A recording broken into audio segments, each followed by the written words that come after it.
বছরে ২ বছরের ছোট মামাতো ভাই আমায় ভালোবাসে। দ্বিতীয়বার পাত্রপক্ষ হতে বিতাড়িত হবার পর জানতে পারলাম এই সত্যিটা। বড্ড অবাক হয়েছিলাম সেদিন। আমার মামাতো ভাই আয়ান, যাকে আমি ছোটবেলা থেকে মেরে মেরে বড় করেছি, যার সাথে আমার সম্পর্ক সাপে নেউলে টাইপ, সে কি করে আমায় ভালোবাসতে পারে?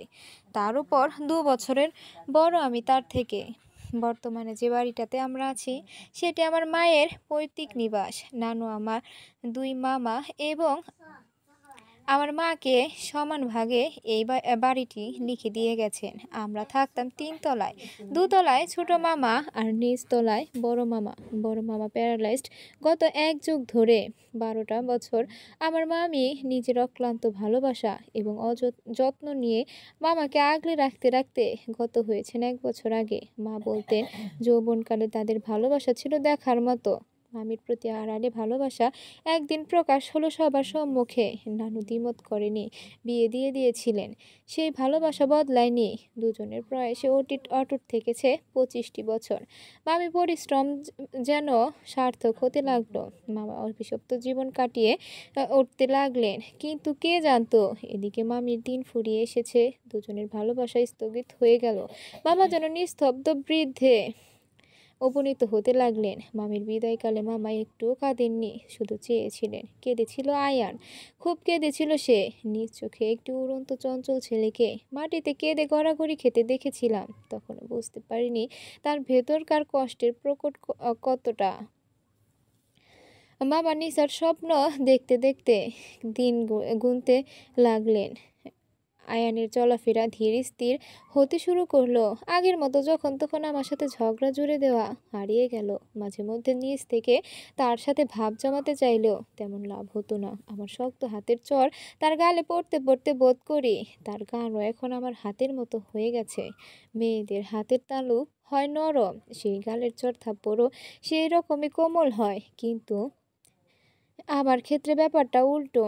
বাবার মতো বদমেজাজি হয়েছি। মা এখনো আফসোস করেন আমার আপন ভাই নেই, কিন্তু ছেলেদের মতো উগ্র স্বভাব আমার মাঝে বিদ্যমান। মা হাজারি করে প্রায়ই বলেন, এবার একটু আচরণ বদলা, হয়েছিস তো কালো, তার উপর চলাফেরাও কেমন ধীর। আমি কিছু বলতে পারি না, তবে একজন রয়েছে যে এই আমিটাকেই গোপনে ভালোবেসে গেছে। গতকাল রাতে আয়ানের রুমের দরজা ঠেলতেই দেখি সে আমাদের ছোটবেলার ছবি হাতড়ে দেখছে। মামির কোলে আয়ান। বুঝলাম সে এখন নিত্যদিনের মতো মামির স্মৃতিচারণ করছে। তাকে বিরক্তিতে ফেলার অহেতুক ইচ্ছে হলো না, তাই পথ ঘুরিয়ে চলে যেতে নিলে সে পিছু ফিরে ডাকলো, পিহু চলে যাচ্ছিস কেন? বস। তোকে কতবার বলবো আয়ান, আমি তোর থেকে বড়, সম্মান দিতে না পারলে কথা বলতে আসিস কেন? ঘুরে দাঁড়িয়ে ভারী কণ্ঠে উত্তর দিতেই সে বলল, তুই কি চাচ্ছিস তোকে আপু বলে ডাকি? সেটা সম্ভব নয়, আর তুই জানিস সেটা আমি বলবো না। ভেতরে আয়। আমি গিয়ে খাটের কিনারায় বসলাম। আয়ান মামির ছবি হাতে উঁচু করে ধরে বলল, মা চলে গেছে ১ বছর, এখন আমার একমাত্র কাছের বলতে শুধু তুই।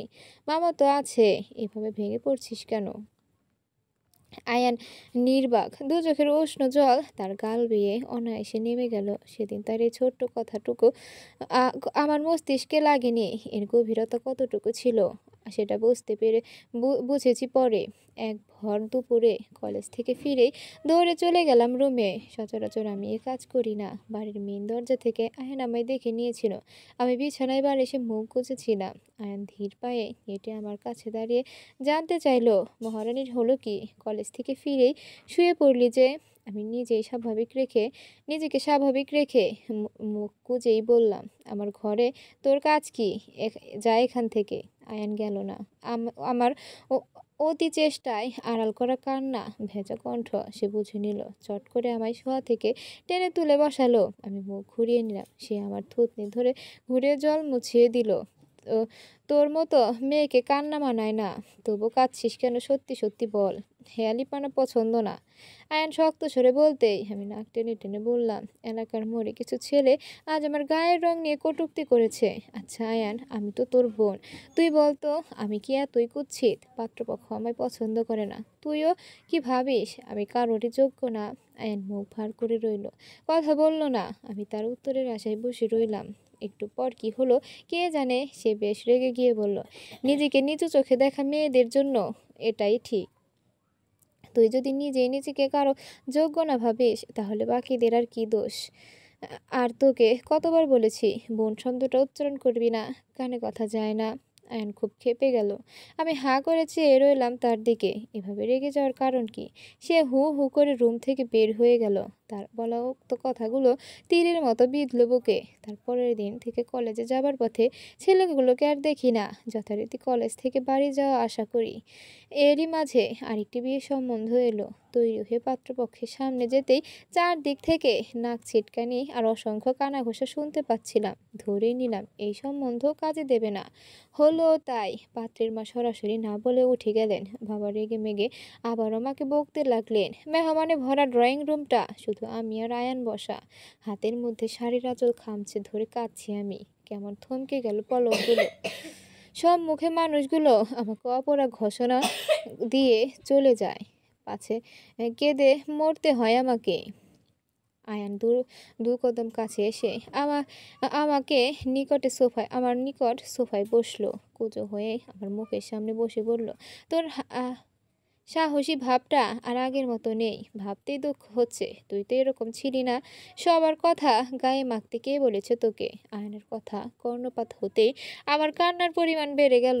শব্দ করে কাঁদতে কাঁদতে মাথা ঝিম ধরে গেল। আয়ান এবার হঠাৎ শক্ত করে চেপে ধরলো আমার হাত। টানতে টানতে নিয়ে গেল ছাদে। একদম রেলিংয়ের ধারে দাঁড় করালো আমায়। সূর্যের দেখা নেই, চারদিক অন্ধকারে আচ্ছন্ন, সাথে শীতল আবহাওয়া। শীত শীত লাগছিল, তাই গায়ের আঁচল টেনে জড়িয়ে নিলাম। আয়ন রেলিং ধরে নিচের দিকে চেয়ে আছে। আমি কিছু বলতে নেব, তার আগে সে বলল, আমি তোকে ভালোবাসি। তার শান্ত কণ্ঠের জবাবে বললাম, জানি তো। ভাই তো বোনকে। পুরোটা শেষ না করতেই আয়ান ছুটে এসে আমার বাহু চেপে ধরলো। আমি ভয় পেয়ে চোখ বন্ধ করে নিলাম। সে রাগান্বিত স্বরে বলল, বোকা নাকি তুই? আমি তোকে ভালোবাসি, এর মানে বুঝিস না? ভালোবাসি আমি তোকে, তোকে নিজের করে পেতে চাই। ভেঙে না বললে মাথায় ঢোকে না, তাই না? আমি মেরে গেলাম। ওর কথা বুঝে উঠতে বেগ পেতে হলো আমায়। আমি ওর থেকে দূরে সরে এসে বললাম, কি বলছিস তুই জানিস? লোকে শুনলে কি বলবে বুঝতে পারছিস? আয়ান পুনরায় আমার বাহু চেপে ধরে বলল, কে কি ভাববে সেটা নিয়ে ভাবছিস কেন? আমি তো আছি, আমরা একসাথে ভালো থাকবো। বিয়ে করবি আমায়? আয়ানের কথা শেষ না হতেই সজোরে চড় মেরে দিলাম তার গালে। তার ভাবান্তর নেই, শুধু চোখ চলে টলমল করতে লাগলো। সে হয়তো এরকম প্রতিদান আশা করেনি। আমি ছুটে এলাম সেখান থেকে। বড় বোনকে ভালোবাসে, এমনিতেই আমাকে নিয়ে সমালোচনা শেষ নেই। তার ওপর এই কথা জানলে লোকে কি বলবে? আর বাবা তো মেনেই নেবে না। এলোমেলো পায়ে রুমে এসে দরজা মেরে বসে রইলাম। রাতে মা খেতে ডাকলেও গেলাম না। বের হলাম পরের দিন সকালে। সারাদিন আয়ানের দেখা নেই। এরপর থেকে ভুলক্রমে আমার মুখোমুখি হলেই সে এড়িয়ে যায়, যেন আমি তার অচেনা কেউ। এদিকে বাবা পাত্রপক্ষের খোঁজে লেগেছেন। কালো মেয়ে বিয়ে দেওয়া কঠিন, এই উক্তি বাবা রোজই আওড়ান আমার সামনে। আজও ছোট মামা আর আয়ানকে সাথে নিয়ে বসেছেন। কি করা যায় এই প্রসঙ্গে? সাথে আমি দাঁড়িয়ে আছি কাঠগড়ার আসামি রূপে। আয়ান বারবার লাল চোখে দেখছে আমায়। আমি ছুটির রুমে চলে গেলাম। ওর সামনে নিজেকে দাঁড় করাতেও অস্বস্তি লাগে। কিছুদিন বাদে বাবা পাত্র খুঁজে পেলেন। ছেলের এটি দ্বিতীয় বিয়ে, সাথে একটি মেয়েও আছে। শুনেছি কানাঘোষা চলছে। প্রথম স্ত্রীকে নাকি সে নিজেই মেরেছে। মদ পাগল লোকের স্বভাব, যা হয় আর কি।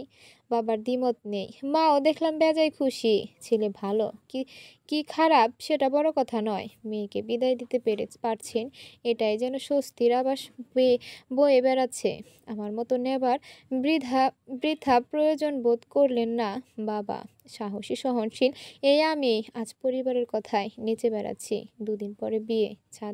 রাতে ছাদে উঠে দেখি আয়ন রেলিং ধরে আইস ভরে সিগারেটের ধোঁয়ায় নিজেকে লুকাতে ব্যস্ত হয়ে উঠেছে। আমি তার কাছে যেতে যেতে বললাম, একজন মাতালকে রেখে দুদিন বাদে আরেক মাতালের কাছে যাব, ব্যাপারটা হাস্যকর।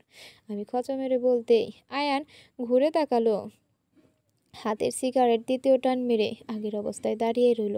আমি আরও কাছে গিয়ে বললাম, হাতের সিগারেট ফেলবি নাকি আমি চলে যাব? চলে যা।